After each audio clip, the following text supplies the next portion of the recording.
नमस्कार मित्र आप सभी का स्वागत है आप लोगों का अपना चैनल मधुज एस्ट्रो पर। मित्र, आज हम आप लोगों को रावण से जुड़ी एक रहस्य के बारे में बताएंगे जो कि आप लोग भी शायद नहीं जानते हैं। हम लोग सबको जानते हैं कि रावण का मृत्यु का कारण उनका भाई विभीषण है, लेकिन ये संपूर्ण सत्य नहीं है।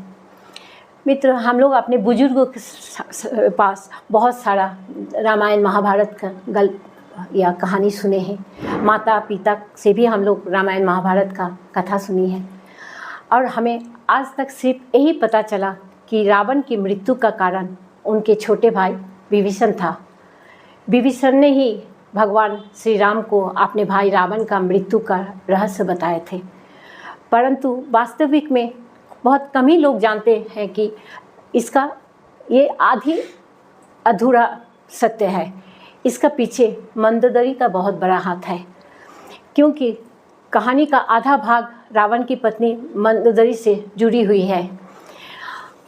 आनंद रामायण में ये प्रसंग हमने पढ़ी है और उसी से आज हम ये जानकारी आप लोगों को दे रहे हैं।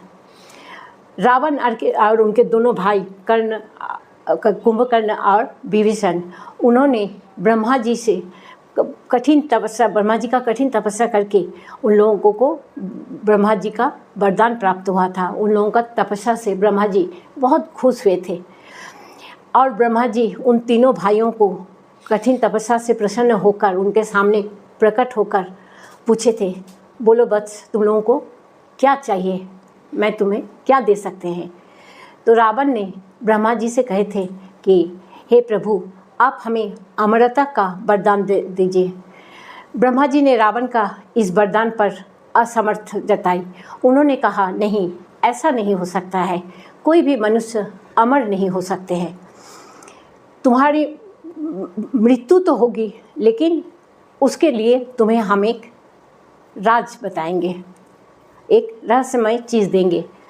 तब ब्रह्मा जी ने रावण को एक वरदान के रूप में एक तीर दान किए थे और बोले थे, यही तीर से ही तुम्हारा मृत्यु होगी, बाकी और कोई भी चीज़ से तुम्हारा मृत्यु नहीं होगी। अगर कोई दूसरा तीर से या दूसरा कोई भी अस्त्र शस्त्र से तुम्हारा गर्दन को भी काट दे तो वो भी आकर जुड़ जाएगा। इससे रावण बहुत खुश हो गए। वो सोचने लगे कि हमें तो दुनिया का कोई ताकत नहीं है जो मार सकते हैं। देकर उसने वही तीर को ले जाकर अपना सिंहासन के बगल में एक खंभा था, उसमें गाड़ कर उसको पूरा ढलाई कर दिए और उसके अंदर छुपा के रख दिए। ये केवल मंदोदरी और विभीषण को ही पता था, बाकी कोई नहीं जानता था। जब रावण के साथ रामचंद्र युद्ध करते करते थक गए, जितना बार उनका गर्दन को काट रहे उतना बार आके जुड़ जा रहा है, तो रावण से लास्ट में ऐसा राम का परिणति हुआ कि लगने लगा कि आप श्री रामचंद्र जी ने हार जाएंगे। तब हनुमान ने एक छल किए, उन्होंने एक सन्यास का वेश धारण करके लंका में पहुंचा और सबके सामने जाकर भविष्य बताने लगा। उसको हनुमान जी को तो सब कुछ पता था सबके बारे में। जब वो सबका भविष्य बताने लगा तो सबको लगने लगा कि अरे ये तो बहुत बड़ा ज्योतिषाचार्य है, जो भी बोल रहा है सच बोल रहा है। ये बात मंदोदरी का कान तक पहुंच गया। तब मंदोदरी ने अपना जो दास दासी लोग थे उन लोग से कहे कि जाओ, जाके उस ज्योतिषाचार्य को मेरे यहाँ ले आओ, हम भी पूछे कि मेरे और मेरे स्वामी का क्या भविष्य है। अब तो हनुमान जी को बहुत खुश होने लगा। हनुमान जी सोचे कि हम जो चाहे थे वही हुआ। तब हनुमान जी रावण का महल के अंदर गए। मंदोदरी जी उनको बहुत सेवा जत्न किए, बहुत सम्मान के साथ बैठाए और पूछे, प्रभु आप बताइए कि हमारा और हमारा स्वामी का क्या भविष्य है। आप तो सबका भविष्य बता रहे हैं, तो आप हमारा भी बताइए। ये बात सुनकर हनुमान जी बोले, तुम्हारा स्वामी का बहुत बड़ा विपत्ति है।